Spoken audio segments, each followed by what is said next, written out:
우리 옆에 있는 분들 한번 격려하십니다. 우리 기도하는 바보가 됩시다. 제가 하나 질문 같은 거 한번 해볼게요. 세상에서 단위 면적당 유지비가 가장 많이 드는 게 뭐 같아요? 단위 면적당 유지비가 가장 많이 드는 것. 뭐 제가 답 들으려고 그런 거 아닙니다. 제가 답을 가르쳐 드리겠습니다. 이 세상에서 단위 면적당 유지비가 가장 많이 드는 것은 여자 얼굴입니다. 바르고 또 바르고 다른 거 바르고. 왜 그렇게 발라요? 왜 그렇게 발라요? 이렇게 잘 보이려고 그럽니다. 근데 오늘 우리가 조금 봐야 되는 부분이 있습니다. 사람들을 만나면 얼굴을 봅니다. 사람들 만나면 얼굴을 보는데 이 얼굴이 속에 있는 거 표현하는 거잖아요. 항상 기뻐하라 그럴 때 그 기뻐하는 게 어디로 나타나죠? 얼굴로 나타나잖아요. 그럼 그 기뻐한다는 자체가 내 안에 주님이 계시다는 표예요. 그런데 내 안에 주님이 계신데도 얼굴은 따로 놓을 때가 있어. 무슨 말인지 알죠? 그렇죠? 오늘 성경 말씀을 보면 그 부분에 대해서 이야기하는 게 있습니다. 물론 쭉 내려가는 성경 말씀은 어떤 사건을 설명을 합니다. 우리가 아는 대로 예루살렘 교회에 7명 집사님을 뽑았습니다. 7명 집사님은 뭐 지혜와 믿음이 충만하고 그런 내용들, 칭찬 듣는 내용들, 이런 내용들이 있잖아요. 성령이 충만하고. 그래서 이제 이 7사람 중에 스데반이라는 사람이 있습니다. 스데반은 뜻이 뭔가 하면은 면류관이라는 뜻이에요. 근데 이 집사님이 다른 집사님들보다 조금 사역을 탁월하게 합니다. 탁월하다 그래도 될 만큼. 그래서 이분이 어디로 가나 그러면 늘 예루살렘 성전 주변에서 이분들이 예배도 드리고 가정에서 모이고 그랬잖아요. 이분이 헬라말을 하는 회당으로 갑니다. 헬라파들이 있는 그런 회당으로. 그 회당에도 유대파가 있고 헬라파가 있고 사람들이 있잖아요. 그런데 예루살렘에는 디아스포라들, 흩어져 있는 유대인들이 들어와서 예배를 그래도 제법 잘 드릴 수 있도록 하기 위한 회당이 있습니다. 그 회당은 그릭 말을 하는 거죠. 지금 히브리 사람이 쓰는 지금 아람어를 쓰는 게 아니라 거기에 지금 스데반이 들어가서 뭐를 합니까? 서로 이제 설교하고 예수님 이야기를 합니다. 그 얘기가 있어요. 우리 앞에 성경 말씀 한번 봐주실래요? 성경책을 좀 펴주시고요. 7절까지는 예루살렘 교회에 어려움이 있어서 7 집사님을 뽑아서 그랬더니 6장 7절 말씀에 주의 말씀이 흥황했다 그랬습니다. 그리고 제사장의 무리도 예수 믿는 사람이 생겼고, 근데 이제 8절부터 스데반이 무엇이 충만합니까? 은혜와 권능이 충만하여 큰 기사와 표적을 민간에, 이 민간은 사람들에게입니다. 사람들이 있는 데서 큰 기사와 표적을 막 행합니다. 8절. 리버디노 구레네인, 이건 모르셔도 됩니다. 어디서 왔는지 대충 우리 성경을 연구하는 분들이 아는데 이분들이 다 그릭 스피킹 주입니다. 그러니까 이 사람들의 회당이라는 각 회당에서 어떤 자들이 일어나 스데반으로 더불어 뭐합니까? 변론을 합니다. 논쟁을 벌입니다. 무슨 논쟁을 벌입니까? 정확지는 않지만 이 스데반이 지금 이 이적과 기사에 관한 거로 논쟁을 벌이는 게 아닙니다. 논쟁을 벌이는 걸 가만 보면은 스데반이 하는 말 때문에 그걸 가지고 논쟁을 벌입니다. 그러니까 전도하는 그 내용을 가지고 지금 시비가 막 붙는 거죠. 근데 이 헬라말을 하는 이 회당에서는 얼마나 격렬하게 저항을 하는지 모릅니다. 싸우자고. 10절. 스데반이 지혜와 성령으로, 아까 스데반 8절에서 이분은 은혜와 권능이 충만했다 그랬습니다. 그리고 또 반복해서 이제는 지혜와 성령으로 말함을 저희가 능히 어떻게 해요? 당치 못하여. 그 성령님이 도와주셔가지고 이 사람들과 논쟁을 합니다. 논쟁을 하는데 이분들이 그 논쟁을 이길 수가 없어요. 구약의 말씀을 가지고 논쟁을 하는데, 그래서 이제 11절 보면은 아주 고약한 내용이 나옵니다. 그게 뭡니까? 여기에 모이는 사람은 적어도 굉장히 어떤 사람인가 하면은 경건한 유대인들이에요. 굉장히 경건한 유대인들인데 이 유대인들이 무슨 짓을 하는지 한번 보십시오. 11절. 이 지금 논쟁을 벌이다가 이 사람들이 지금 이길 수가 없으니까 사람들을 가르쳐 말시키되, 지금 우리말 성경은 이렇지만 새로 나온 번역은 사람들을 매수해서, 그러니까 지금 이제 성경을 가지고 이렇게 얘기하다가 안 되니까 사람들을 매수해서 뭐를 시킵니다. 뭐를 시킵니까? 잡아 죽일 거를 시킵니다. 사랑하시는 성도 여러분들, 논쟁을 하다 보면 뭐 이길 수도 있고 질 수도 있죠. 그런데 하나님을 믿는 경건한 사람들이 돈을 주고 아니면 다른 방법으로 사람들을 매수해 가지고 그 사람들을 시킵니다. 그게 11절이에요. 그랬더니 이 사람들은 또 거짓 증언으로 나서 가지고 막 합니다. 누군데 이 사람들이? 경건한 유대인들이에요. 하나님을 잘 믿는다는 사람, 내놓으라, 두 번째 간다 그러면 서러워할 사람들이 지금 이런 짓을 하고 있습니다. 참 무서운 이야기예요. 무서운 이야기예요. 그러니까 하나님 잘 믿는다 그러면서 이렇게 하는 사람도 있고, 그렇게 매수를 했더니 거기에 꼴딱 넘어가 가지고 막 같이 사람을 죽이는데 앞장서는 사람이 있습니다. 사람들을 매수시켜 말을 시킵니다. 가르쳐 말을 시키되 이 사람이 모세와 하나님을 뭐하는 거? 모독하는 것. 이 당시에 하나님을 모독하면은 이거는 사형감입니다. 그러니까 사형을 시키고 사람을 죽이는 일에 앞장서는데 자기들은 들어보지도 못했는데 들었다 그래. 그러면서 하니까 그래 내가 들었다 그렇게 이러면서 지금 사람 죽이는데 지금 이렇게 앞장서는 일을 이 사람들이 하고 있습니다. 성도 여러분들, 신앙생활하면서 이건 진짜 이런 거는 없어야 되는 거예요. 근데 신앙이 좋다 그래도 이렇더라고. 하나님 잘 믿는다 그래도 지금 이런 사람들이 있더라고요.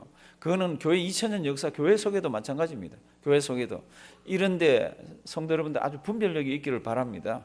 사람들을 가르쳐서 자기들 들어보지도 못한 말을 들었다 그래라 그랬더니 그렇게 하겠다고 그렇게 이렇게 이제 시켰더니 그렇게 하는 겁니다.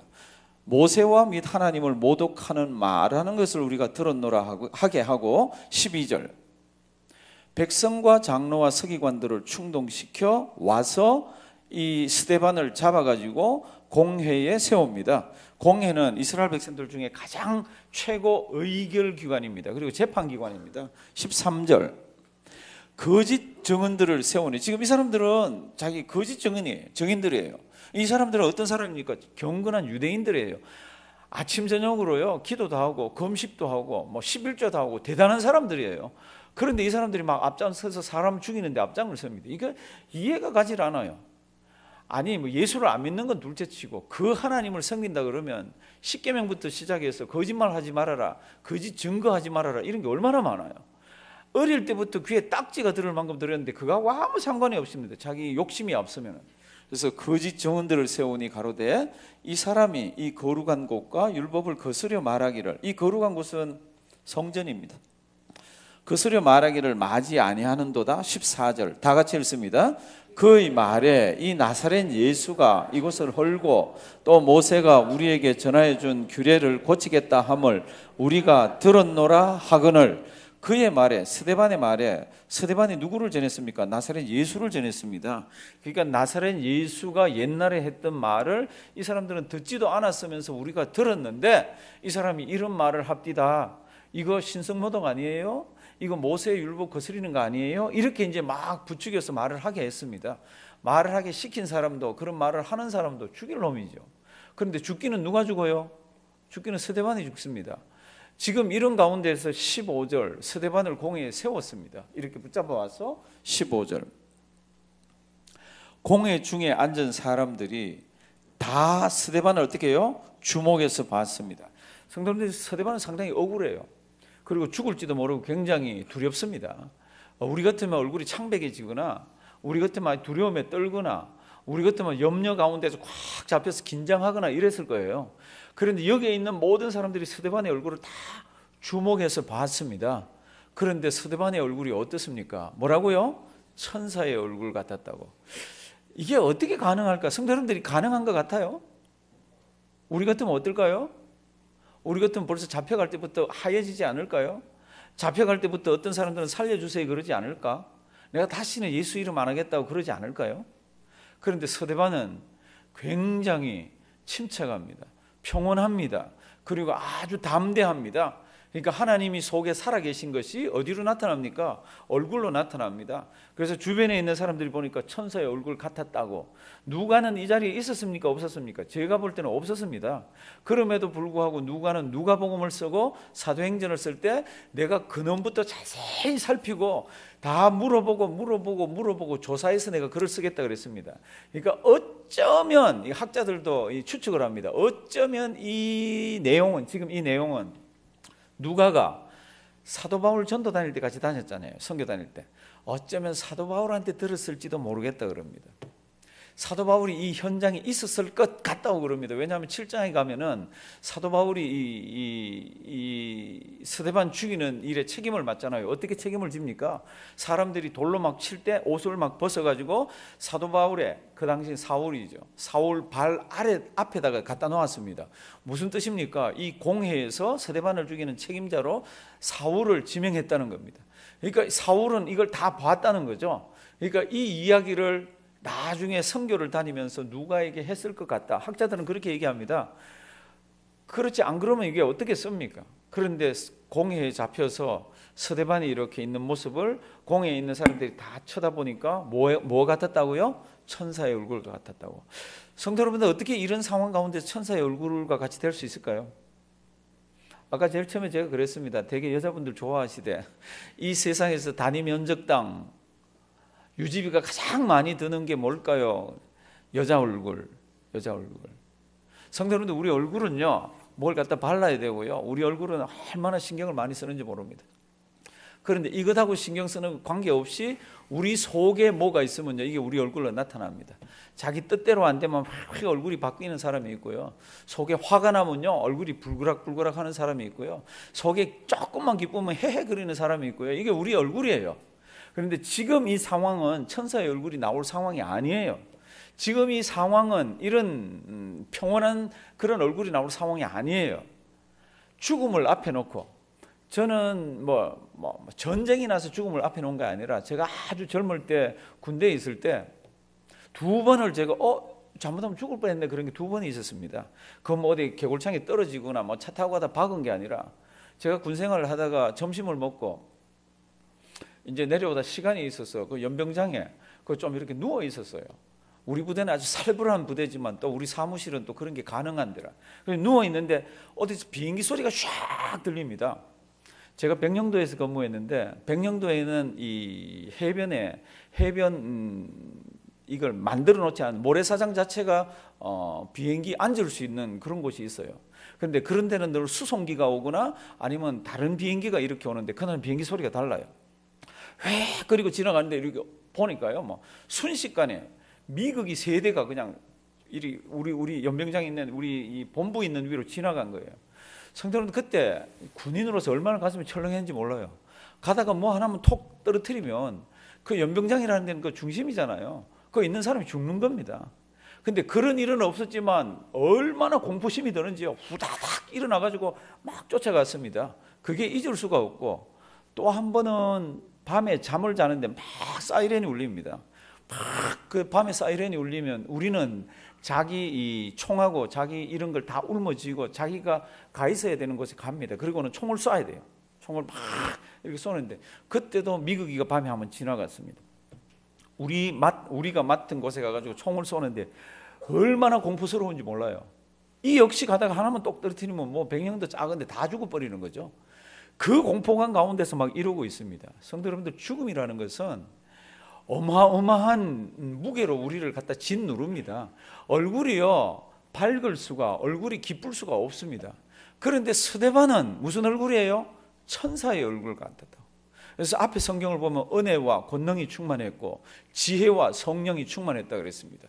그리고 그 앞에 말씀을 보면 믿음이 충만했고 칭찬 듣는 분이라 그랬습니다. 그러면 이분이 성령이 충만했다, 믿음이 충만했다, 권능이 충만했다, 은혜가 충만했다는 뜻이 뭡니까?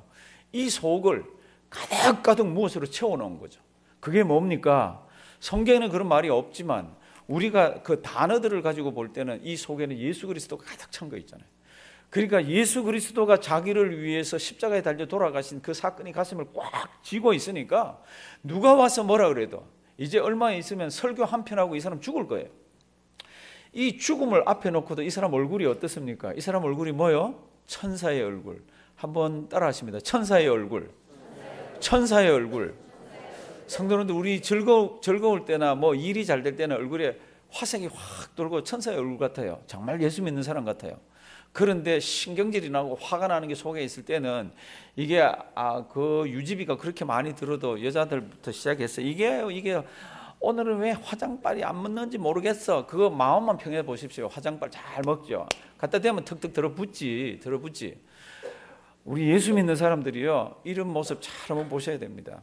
이 스데반이 어디로 갔습니까? 그릭 스피킹, 그러니까 헬라말을 하는 회당에 들어갔습니다. 얼마나 저항이 큰지 모릅니다. 이 저항 가운데서 논쟁이 붙었습니다. 무슨 논쟁입니까? 제가 볼 때는 예수 논쟁이지. 이 사람들은 모세의 율법을 지금도 지키면서 그걸 잘 지켜야 구원받는다 그러는 이들에게 오직 예수만 이야기하는 겁니다. 너희가 죽였다. 그리고 예수는 하나님이 살리셨다. 우리가 거기에 증인이고 예수를 믿어야 산다. 이 이야기가 충돌이 된 겁니다. 그런데 이 사람들이 이기지를 못해서 분에 받쳐가지고 사람을 돈으로 매수를 해가지고 거짓말을 하게 합니다. 그랬더니 경건한 유대인들인데도 그걸 따라가가지고 막 거짓말을 하면서 사람을 죽인다고 왔습니다. 스데반은 이 분위기를 알아요. 자기가 죽을 것을 압니다. 그런데도 얼굴이 어땠다고요? 천사의 얼굴. 성도 여러분들, 세월이 지나고 또 지나면 어쩌면 우리에게도 이런 일이 닥칠지 모릅니다. 요한계시록의 사건을 보면요, 이거는 제가 목회자로서 보면 무시무시하게 짝이 없습니다. 오죽하면 그게 너무너무 힘이 들어서 배교하고 교회를 떠나는 무리들이 그렇게 많이 생길까? 왜 교회를 떠납니까? 예수 믿는다 그러면 불이익 당하는 게 너무 많은 거라. 가서 생필품을 사러 갔는데 표를 보자 그럽니다. 짐승의 표. 우리는 받지를 않잖아요. 그러면 팔지를 못하겠다 그럽니다. 성도 여러분들, 그때 어떻게 하실래요? 이거는 참 이루 말할 수 없는 고통의 시간들이 오랫동안 지속되는 그때에도 성경은 우리에게 내가 너희에게 주는 평안이 있는데 그 평안은 세상이 주는 것과 같지 않다. 그러니까 항상 기뻐하고 쉬지 말고 기도하고 범사에 감사해라. 그렇게 할 수 있는 근거가 뭡니까? 그러면 이 속에 내 주 예수 그리스도가 계시기 때문입니다. 스데반이 어떻게 해서 이렇게 천사의 얼굴과 같이 할 수 있었습니까? 제가 아무리 성경을 분석해 보다 창백한 얼굴이 아니라 분노에 겁나는 얼굴이 아니라 이 얼굴을 할 수 있었던 이유는 딱 하나입니다. 이 속에 누가? 예수 그리스도. 나는 죽어도 괜찮다. 나는 죽으면 저기에서 눈 뜬다. 나는 죽으면 만날 분이 계신다. 그 만날 분은 예수 그리스도를 믿는 믿음을 앞세워서 만난다. 이게 확실한 거 있잖아요. 사랑하시는 성도 여러분들, 우리 예수 믿는 믿음이 가슴 속에 있습니까? 확실하게 있습니까? 그러면요, 얼굴 그렇게 안 바꾸셔도 돼요. 막 화났다고 막 표가 나고 이렇게 표나고 그냥 편하시면 됩니다. 그럴 자신 있어요? 우리 상황 갖고 집어넣으면 그렇게 안 됩니다. 그런데 예수를 집어넣고 내 속에 예수님이 항상 계시다고 하면은 뭐 화나게 하는 말, 짜증스러운 상황 이런 거 상관없이 그냥 평안할 수가 있습니다.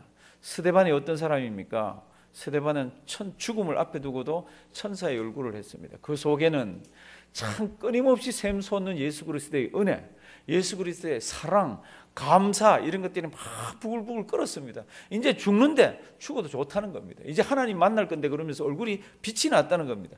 천사의 얼굴이 어떤지는 아무도 모릅니다. 성경을 보시면 천사의 얼굴이 어떻게 생겼는지, 천사 같은 게 어떤 건지에 대한 묘사가 하나도 없습니다. 그럼에도 불구하고 천사의 얼굴 같았다 그럴 때는 우리가 머릿속으로 이미지네이션을 가지고 이렇게 하면 그분이 울 상을 지었구나, 죽을 상을 지었구나, 이거 아닌 건 압니다. 천사의 얼굴을 그러면 기쁨이 넘쳤다는 것, 얼굴에 밝았다는 것, 하나님 아버지 앞에서 그런 시련이 오더라도 담대하게 이렇게 있었다는 것, 이걸 압니다. 사랑하시는 성도 여러분들, 우리 속에는 늘 예수 그리스도가 차 있으면요, 우리가 어떤 곳에 가서 누구를 만나고 무엇을 하든지 우리 속에 있는 것 때문에 어떨 수가 있어요? 기쁠 수가 있습니다. 성경은 간단하게 얘기합니다. 항상 뭐하라? 기뻐하라. 기뻐할 수 있는 근거가 하나님이 나에게 은혜를 주셨다. 그 하나면 됐지. 내 기도했는데 응답해 주셨다. 내가 이런 일을 했더니 잘 됐다, 못 됐다. 이거로 기쁨의 근거를 삼으면 우리는 기쁨이 떠날 때가 있습니다. 스데반은 죽음을 앞에 놓고도 천사의 얼굴을 하고 있었습니다. 우리 찬송가 434장인가? 마음속에 근심 있는 사람, 그렇게 가다가 죽음 앞에 뭐요? 겁을 내는 자요 주 예수 앞에 다. 죽음이라는 게요, 얼마나 우리를 짓누르고 우리를 힘들게 하는지 모릅니다. 큰 병 걸렸습니다. 얼굴이 화색이 천사 같은 사람 없습니다. 그렇게 그런 이야기 들었을 때 얼굴은 사색이 되었다가도 금방 무슨 얼굴로 돌아가야 돼요? 천사의 얼굴로. 왜요? 속에 있는 예수 그리스도를 생각하면 이렇게 해서 죽어도 고마운 거죠. 심장마비로 그리고 죽으면 친구들이나 가족들하고 바이를 못 하는데 그래도 하나님이 암 걸리게 해서 기도도 더하고 내 모든 생활을 정리하고 이렇게 할 수 있게 하셨네. 그리고 감사할 수가 있잖아요. 몸에 병 걸린 거 어떡하겠어요? 뭐 나아지면 고마운 거고 안 나아지면 죽는 건데 그 이래도 저래도 똑같은 겁니다. 그럴 때 믿는 사람은 어떻게 해야 됩니까? 하나님 감사합니다. 예수 믿는 믿음을 그래도 주셔서 다른 사람보다 조금 빨리 죽을지는 모르지만 그래도 하나님 감사합니다. 이게 우리 속에 있어야 된다는 겁니다. 스데반이 어떤 사람입니까? 스데반은 이렇게 죽음을 앞에 놓고 성령 하나님이 도와주시는 그 은혜 가운데서 얼굴이 어땠다고요? 천사의 얼굴. 한번 따라 하십니다. 천사의 얼굴. 천사의 얼굴. 우리 옆에 있는 분들 얼굴 한번 보실래요? 지금 예배 드리는 시간에도 충충충충하고 죽을 상이면 이거는 진짜 어떻게 치료 불가능하잖아요. 지금은 여기 그 옆에 한번 인사하십니다. 이 천사의 얼굴 같습니다. 한번 인사하시기 바랍니다. 성도님들, 제가 이렇게 부탁을 할 때는 우리 뇌가 그런 것들 기억합니다. 뭐요? 옆에 있는 집사님이, 권사님이, 장로님이 나보고 천사의 얼굴 같았대. 히히히. 그리고 이걸 뇌가 좋아하는 거예요. 사랑하시는 성도님들, 뇌는 쏙는다고 굉장히 많은 곳에서 얘기를 합니다. 뇌는 자기는 똑똑한 것 같아도 쏙는다고. 당신 너무 예뻐요. 그러면 그 말이 죽을 때까지 가는 거 알아요? 왜요? 내가 그것을 기억하고 있습니다. 다시 한번 옆에 분에게 얘기합니다. 당신의 얼굴은 천사의 얼굴과 같습니다. 성도 여러분들, 조금 있으면 우리가 성찬식에 떡을 받고 잔을 받습니다. 떡과 잔은 우리 주님 잡히시던 밤에, 그 다음날 십자가를 지십니다. 잡히시던 밤에 제자들에게 이제껏 내려오던 유월절 음식을 성찬 예식의 음식으로 바꿉니다. 딱 두 가지입니다. 떡을 주시면서 뭐라 그럽니까? 이 떡은 내 몸이라고 그러면 주십니다. 그 다음에 잔을 주시면서 뭐예요? 이 잔은 내 피라고 얘기를 하십니다. 언약의 피라고 얘기를 하고 있습니다. 우리 조금 이따 이 잔을 받을 때 묵상 많이 하시기 바랍니다. 하나님 감사합니다. 내 속에 세상의 것들이 많이 들어와 있을 수도 있지만 예수 그리스도 자리 잡게 하셔서 감사드립니다. 주님 오실 때까지 이 떡을 받고 잔을 받을 때마다 하나님 은혜 감사하게 하시고 하나님 은혜를 전하게 하시고 이러면서 우리 떡과 잔을 조용히 묵상하면서 한번 받아보십시오. 하나님의 은혜가 넘칠 것입니다. 우리 죽을 때까지 천사의 얼굴로 사시다가 하나님께 큰 영광 올려드리는 우리가 되기를 주님의 이름으로 부탁드립니다. 살아계신 하나님, 참 우리는 하루에도 수십 번 바뀌는 자들입니다. 우리의 원래 습성은 수십 번 바뀐다 하더라도 하나님 아버지, 우리는 속에 있는 예수 그리스도 주신 그 은혜 때문에, 성령의 은혜 때문에 죽을 때까지 하나님 평온하게, 하나님 기쁨으로 천사의 얼굴처럼 살다가서는 우리가 되게 도와주시옵소서. 예수님의 이름으로 기도드리옵나이다. 아멘.